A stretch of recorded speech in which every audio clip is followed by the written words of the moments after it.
What? These other class.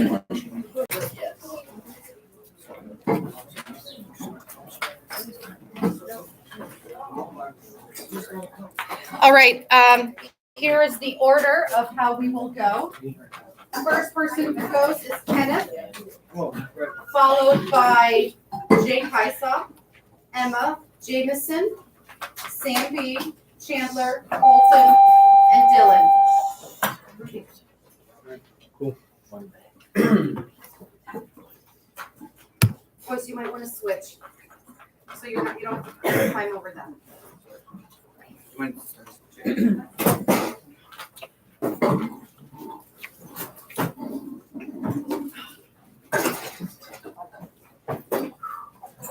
You got this. One thing we should have done yesterday, lesson learned, is introduce who's speaking and what your speech is. Now we know. Sounds good?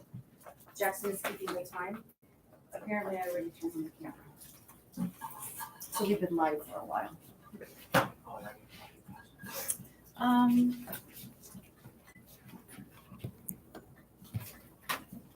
Okay.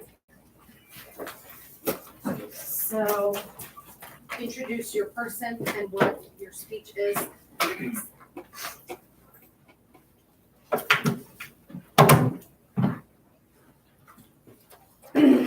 I'm JFK, and this is a Rice College speech. We choose to go to the moon. An excerpt. William Bradford, speaking in 1630 of the founding of Plymouth Bay Colony, said that all great and honorable actions accompanied with great difficulties, and both must be enterprised and overcome with answerable courage. If this capsule history of our progress teaches us anything, is that man, and it's his quest for knowledge and progress, is determined and cannot be deterred. The exploration of space will go ahead, whether we join in it or not, and it is one of the great adventures of all time.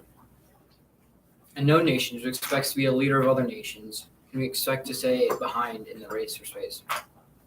Those who came before us made certain that this country rode on the first waves of the Industrial Revolution, first waves of modern invention, and the first wave of nuclear power, and this generation does not intend to founder in the backwash of the coming age of space.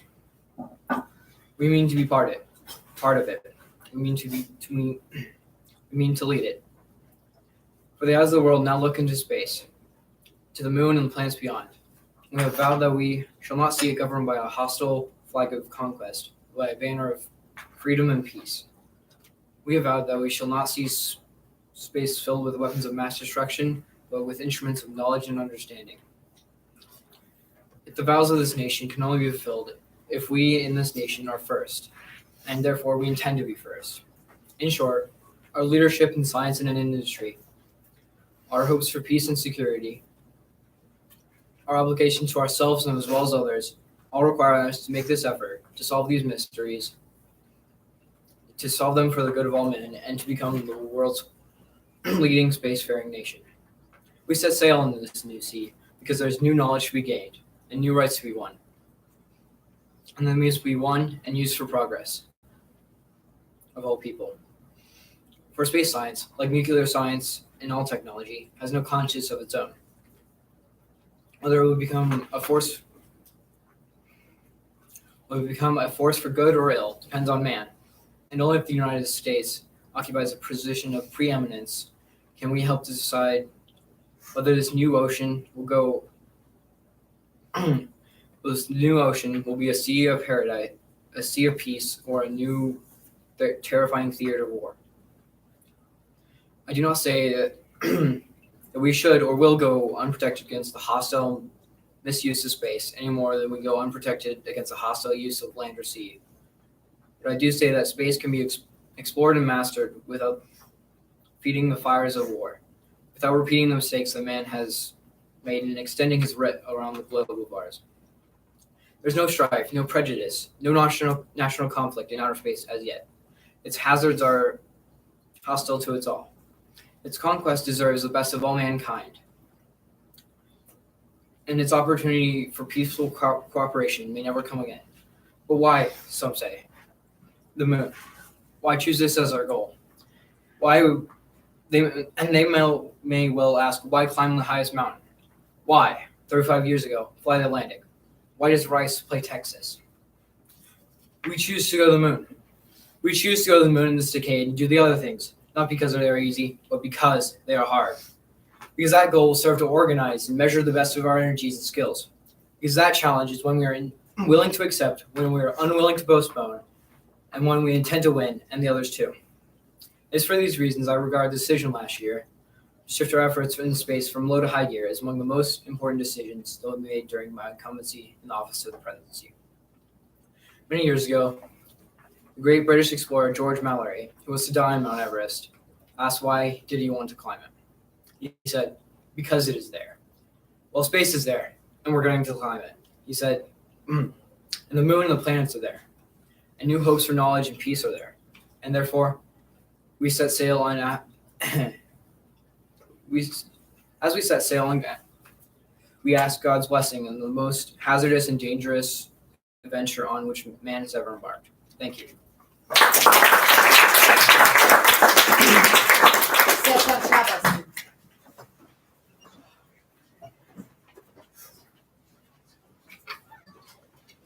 I'm Cesar Chavez, and this is an excerpt from my 22nd General Convention speech.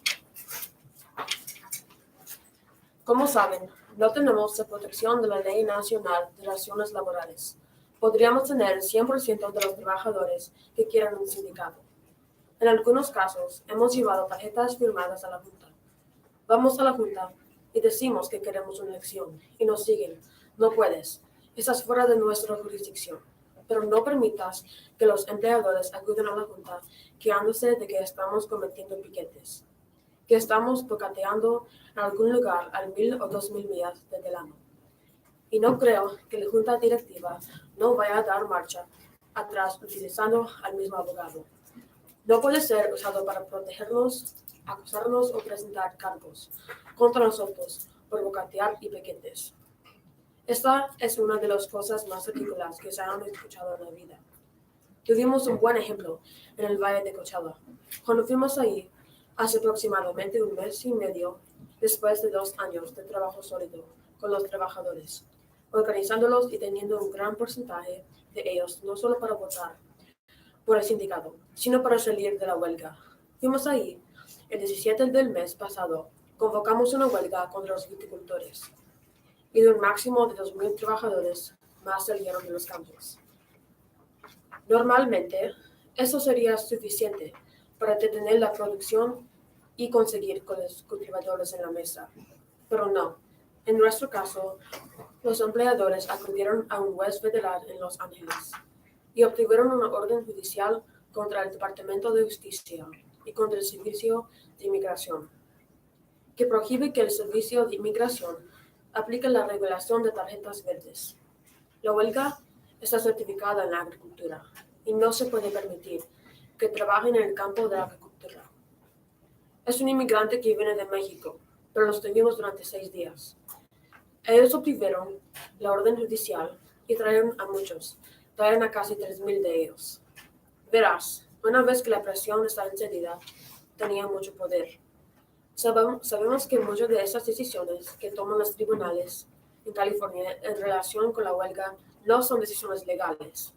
Ganaremos ese llamado y ganaremos la mayoría de ellos, pero no sirve de nada, porque cuando los ganamos, la cosecha ha sido recogida y lo hemos tenido otra vez. Estas son decisiones políticas directas que están tomando contra nosotros. El gobierno del estado, el gobernador Reagan, ha estado utilizando el Departamento de Empleo para romper nuestra huelga. No reconoce ninguna de nuestras huelgas en ese momento. Y la razón por la que los donantes las reconocen, el Estado no las reconoce, es eso. Se les otorga el derecho de reclutar a través del servicio de colocación para que los que rompan la huelga sean enviados para romper la huelga. Lo hacen esto. Hemos tenido muchos problemas con el gobernador Reagan y está hablando mucho sobre esto. Se está mudando de California, pero decimos que aunque es muy malo, no lo desearíamos a ninguno de ustedes. Así que Toda la búsqueda de la locación de colectiva está realmente en esto. Selva, solo si tenemos la fuerza para hacerlo. Y los cultivadores piensan son dueños de todos y de cada cosa está en tierra. Solo hay un gran fallo en esto, y eso es que no son dueños de trabajo o movimiento. Y eso es lo único que nos va a ayudar a salir adelante. And so I ask, help me, help us, and help the future by supporting the strike.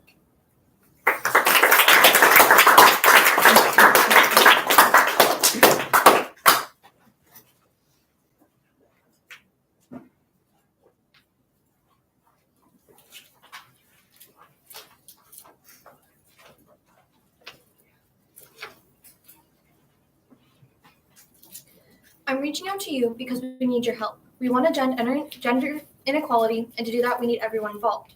This is the first campaign of its kind at the UN, and we want to try and galvanize as many men and boys as possible to be advocates for change. And we don't just want to talk about it, we want to try and make sure it's tangible. The more I've spoken about feminism, the more I realize fighting for women's rights has too often become synonymous with man-hating. If there's one thing I know for certain, this has to stop.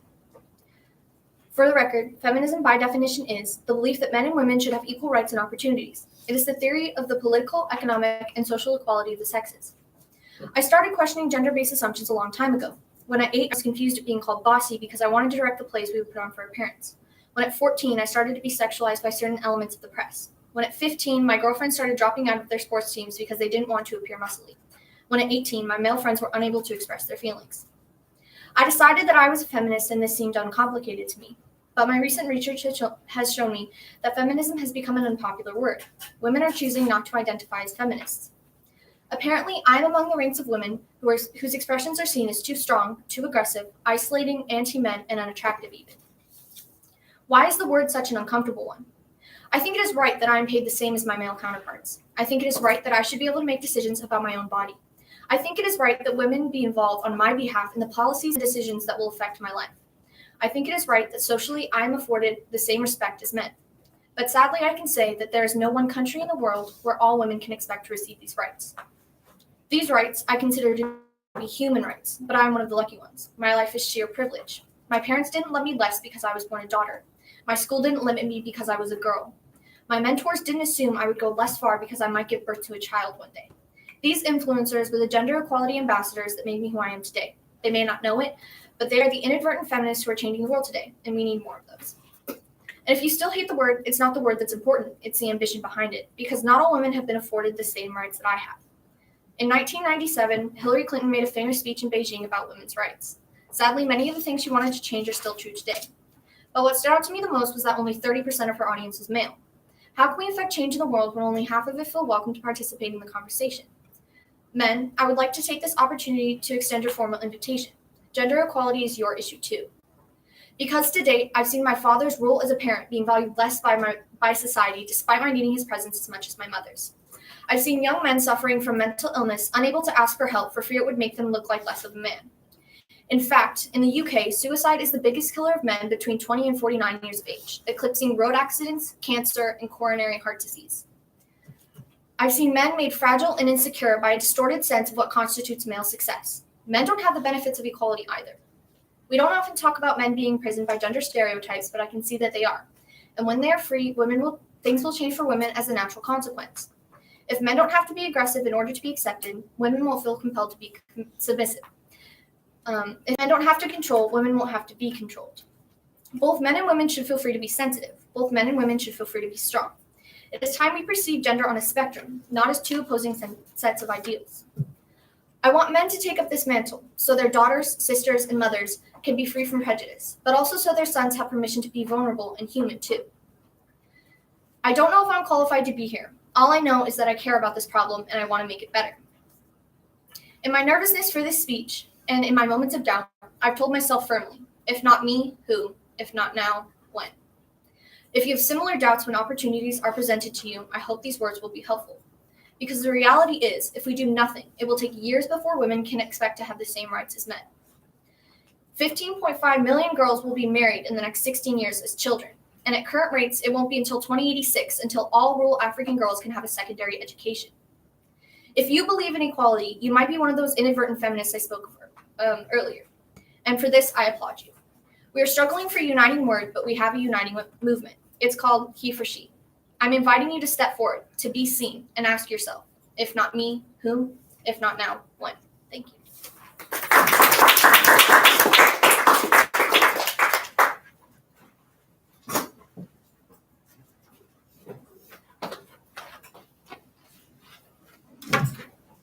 Hi, I'm Ronald Reagan. I'm Bean Ronald Reagan, and this is an expert from Remarks at the Brandenburg Gate. Thank you very much, Chancellor Cole, Governing Mayor Dipkin, ladies and gentlemen. 24 years ago, President John F. Kennedy visited Berlin and spoke to the people of the city and the world at City Hall. Well, since then, 2 other presidents have come, each in his turn to Berlin, and today I myself make my second visit to your city. We come to Berlin, we American presidents, because it's our duty to speak in this place of freedom. But I must confess, we're drawn here by other things as well, by the feeling and history in this city, more than 500 years older than our own nation, by the beauty of the Grunwald and the Tiergarten, most of all by your courage and determination. Perhaps the composer Paul understood something about American presence. You see, like so many presidents before me, I come here today because wherever I go, whatever I do, ich hab nach einen Koffer in Berlin.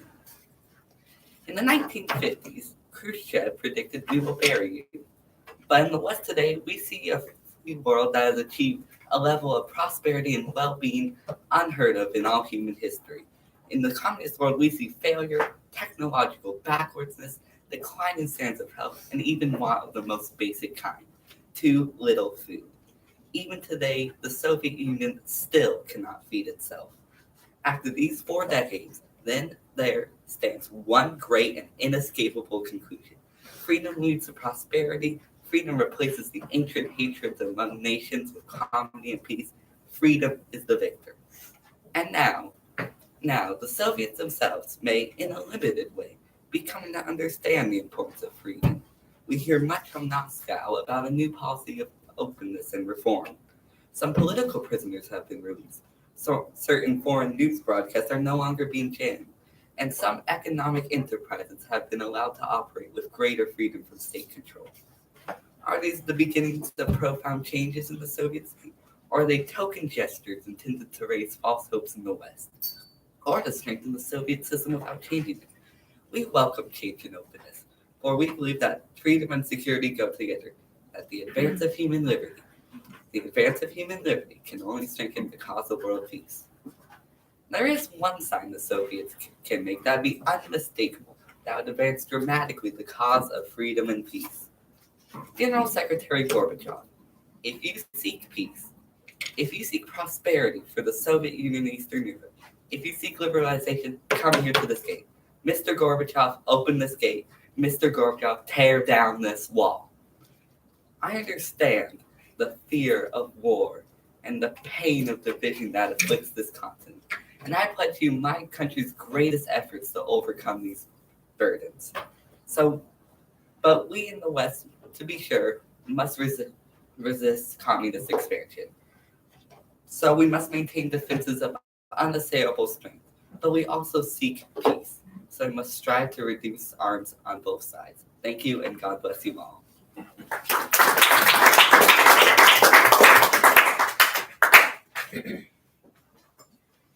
Ken Griffey Jr. Hall of Fame speech. I would now like to thank the Seattle Mariners organization for taking a chance on a 17-year-old kid and allowing him to continue to play the great game of baseball. See, in the winter of '86, I remember being in my garage and Bobby Tolan saying to me, "Hey, the Seattle Mariners have the first pick and they're looking at you." I walk in my house and look at my dad and ask, "Hey Dad, where's Seattle?" See, at the time, they were a young franchise, and I only cared where my dad was at. So if he was with the Yankees, I was a Yankee fan.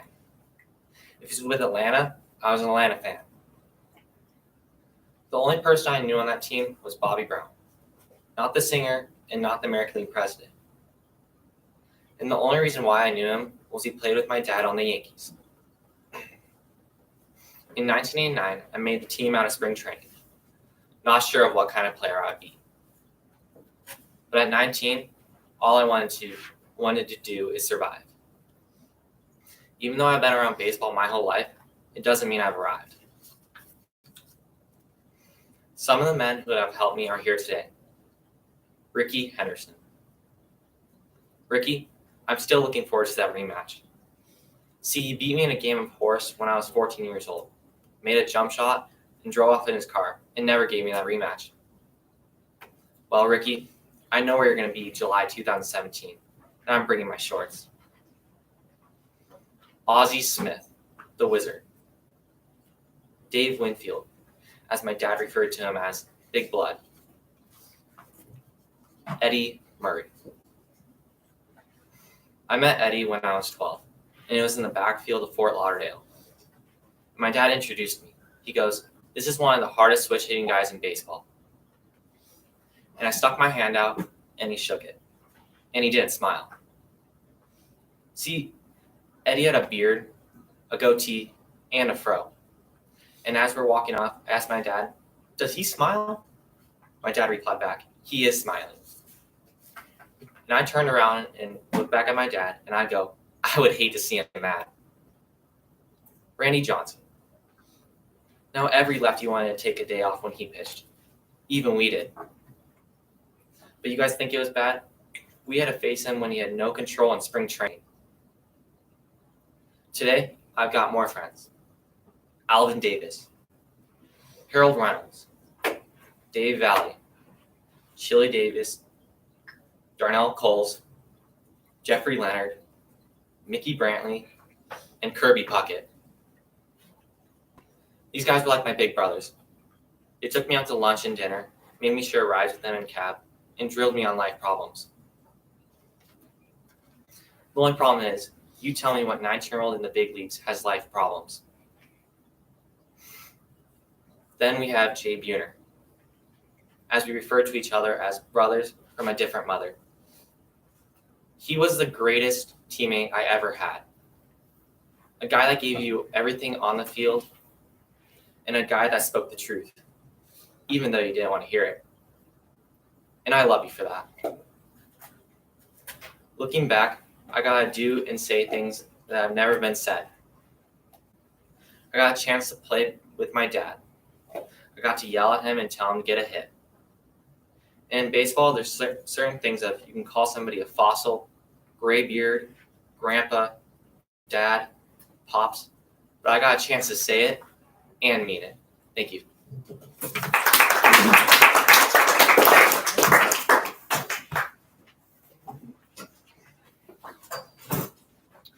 I'm JFK, and I will be performing an excerpt from my inaugural address. We dare not tempt them with weakness, for only when our arms are sufficient beyond doubt can we be certain beyond doubt that they will never be employed.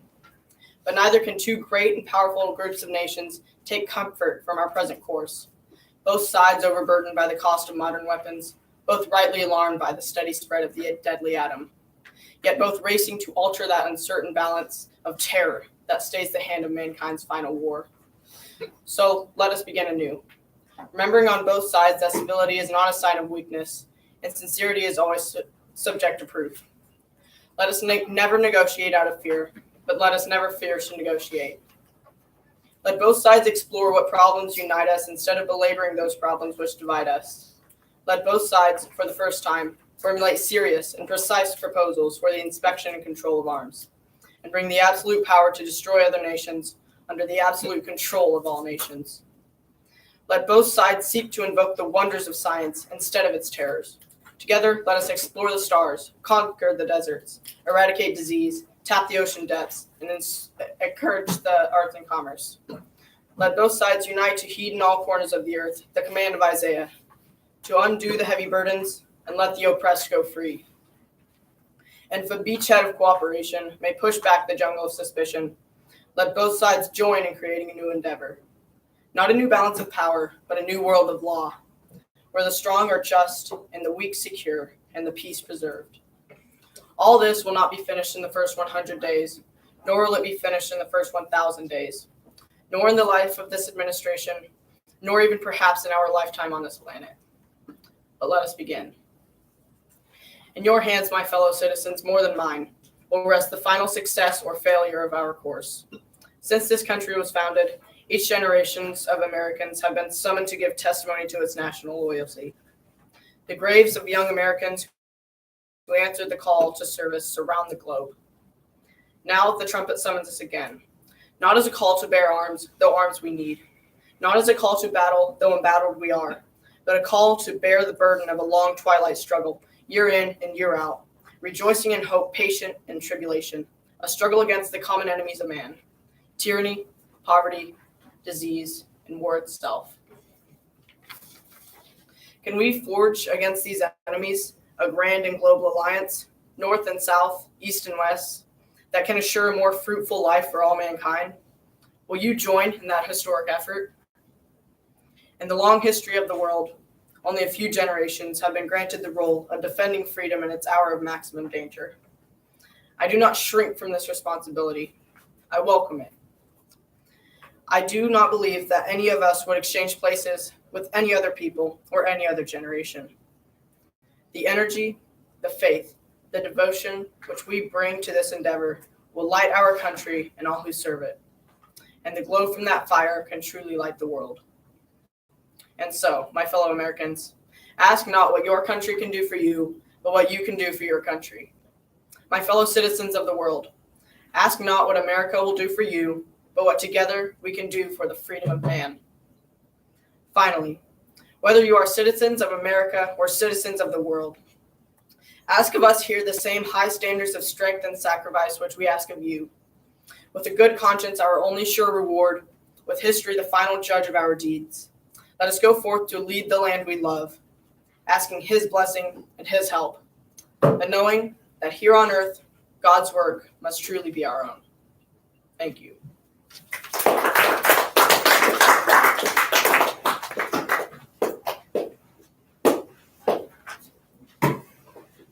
I'm Navy SEAL Admiral William McRaven from his speech at the University of Texas. I have a few suggestions for you that may help you on your way to a better world. While these lessons were learned during my time in the military, I can assure you it matters not whether you served a day in uniform. It matters not your gender, your ethnic or religious background, your orientation, or your social status. Here are the 10 lessons I learned from basic SEAL training. If you make your bed each morning, you would have accomplished the first task of the day. This will give you a small sense of pride and will encourage you to do another task and another. And by the end of the day, that one task completed would have turned into many tasks completed.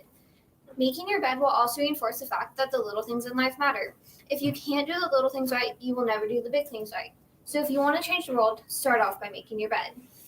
For a boat to make it to its destination, everyone must paddle. You can't change the world alone. You will need some help. And to truly get from your starting point to your destination takes friends, colleagues, the goodwill of strangers, and a strong coxswain to guide you.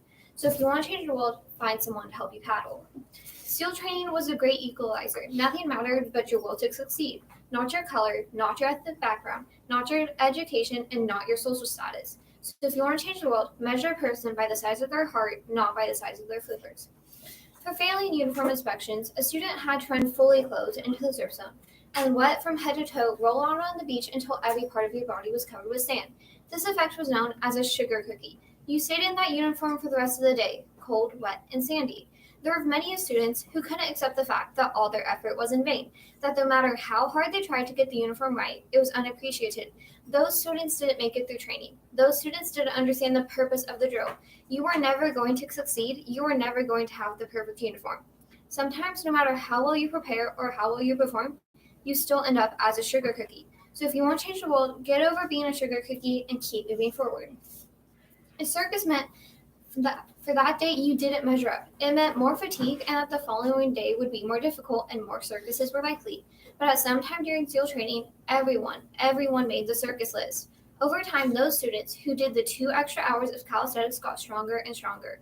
The pain of circuses built inner strength and physical agility. Life is filled with circuses. You will fail. You will likely fail often. It will be discouraging. At times, it will test you to your very core. But if you want to change the world, you can't be afraid of the circuses. At least twice a week, trainees were required to run the obstacle course. The record for the course had stood for years when my class began training. It seemed unbeatable until one day a student decided to go down the side fly head first. Instead of several minutes, it took him half that time, and by the end of the course, he had broken the record. So if you want to change the world, sometimes you have to slide down the obstacle head first. To pass SEAL training, there's a long series of swims that must be completed. You are also taught that if a shark begins to circle your position, stay in your ground. Do not swim away, do not act afraid. And if the shark, hungry for a midnight snack, darts towards you, then summon up all your strength and punch him in the snout, and he will turn and swim away. There are a lot of sharks in the world, and if you hope to complete the swim, you have to learn how to deal with them. So if you want to change the world, don't back down from the sharks. Every SEAL knows that under the keel, at the darkest moment in the mission, is a time when you must be calm and composed, when all your tactical skills, your physical power, and all your inner strength must be brought to bear. If you want to change the world, you must be your very best at the darkest moment. As the sun began to set one Wednesday evening, my class, having committed some egregious infraction of the rules, was ordered to the mud. The mud consumed each man till there was nothing visible but our heads. The instructors told us we could leave the mud if only 5 men could quit. Just 5 men, and we could get out of the oppressive cold. And one voice began to echo through the night. One voice raised in song. The song was terribly out of tune, but sung with great enthusiasm. 1 became 2, and 2 became 3, and before long everyone in the class was singing. We knew that if one man could rise above the misery, then others could as well. So if you want to change the world, start singing when you're up to your neck in mud. Finally, in SEAL training, there's a bell, a brass bell that hangs in the center of the compound for all students to see. All you have to do to quit is ring the bell. Ring the bell and you no longer have to wake up at 5 o'clock. You no longer have to do the freezing cold swims, the runs, the obstacle course, the PT. You no longer have to endure the hardships of training. So if you want to change the world, don't ever, ever ring the bell. Thank you.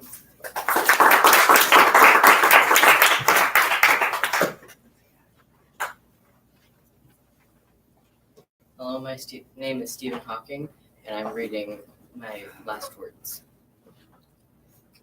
I didn't do my scientific work in the hope of winning prizes and medals.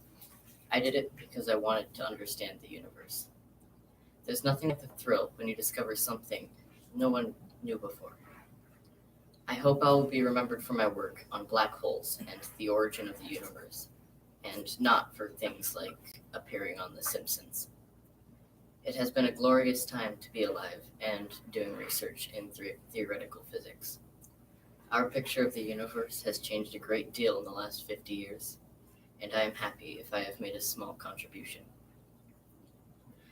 The fact that we humans, who are ourselves mere collections of fundamental particles of nature, have been able to come this close to understanding of the laws governing us in our universe is a great triumph. I want to share my excitement and enthusiasm about this quest. So, remember to look up at the stars and not down at your feet. Try to make sense of what you see and wonder about what makes the universe exist. Be curious, and however difficult life may seem, there is always something you can do and succeed at. It matters that you just don't give up. There are no limits to the human spirit. I believe what makes us unique is transcending our limits. I lost my voice, but I can still speak thanks to my voice synthesizer. How do we transcend these limits? With our minds and our machines. I think global warming is a greater threat than terrorism. Climate change could kill millions. We should have a war on global warming rather than a war on terror. We are here together, and we need to live together with tolerance and respect. We must become global citizens. I have been enormously privileged through my work to be able to contribute to our understanding of the universe. But it would be an empty universe indeed if it were not for the people I love and who love me. We are all time travelers, journeying together into the future.